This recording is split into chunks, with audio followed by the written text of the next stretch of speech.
गेल्या 3 दिवसापासून नाशिक जिल्ह्यात झालेल्या अवकाळी पाऊस आणि गारपिटीनं जवळपास 3,905 हेक्टर क्षेत्रावरील शेती पिकाचं नुकसान झालंय। एकूण 6,776 शेतकऱ्यांना याचा फटका बसला असून यात सर्वाधिक 2,456 हेक्टर क्षेत्र हे कांद्याचं तर त्या खालोखाल 898 हेक्टर क्षेत्र हे गव्हाचं आहे।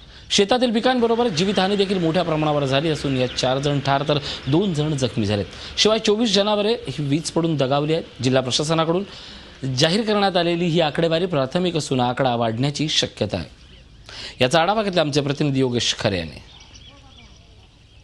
नाशिक जिल्ह्यात झालेल्या अवकाळी पावसामुळे आणि गारपिटीमुळे मालेगाव, सटाणा आणि मनमाड तालुक्यामध्ये मोठ्या प्रमाणात नुकसान झालंय।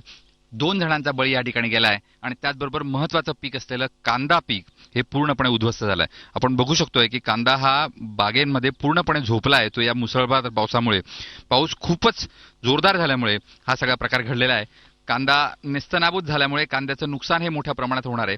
मात्र कांद्याचं पीक हे यावेळी जास्त येणार असल्यामुळे तसा भावावर त्याचा फरक पडणार नाही। मात्र नुकसान हे शेतकऱ्यांचं मोठं झालंय। त्याचबरोबर कांद्याबरोबर द्राक्ष पीक हे नाशिक जिल्ह्याचं महत्त्वाचं पीक आहे। द्राक्ष बागा या निर्यातीच्या स्थितीमध्ये होत्या आणि त्यांचं नुकसान मोठ्या प्रमाणात झालंय। द्राक्षमणी जे आहेत ते द्राक्षमणी गळू लागले आहेत, पानं पिवळी होऊ लागले आहेत आणि त्यामुळे द्राक्षमण्यांना आता येत्या 2-3 दिवसांमध्ये मोठ्या प्रमाणात तडे जाणार आहेत आणि ज्यावेळेस तडे जातील त्यावेळेस ते कुठल्याही कामाचे नसल्यामुळे मोठं आर्थिक नुकसान हे शेतकऱ्यांचं होत आहे।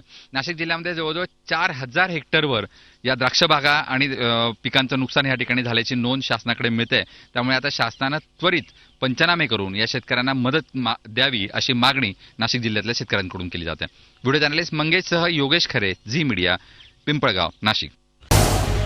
झी 24 तास रहा एक पाऊल पुढे।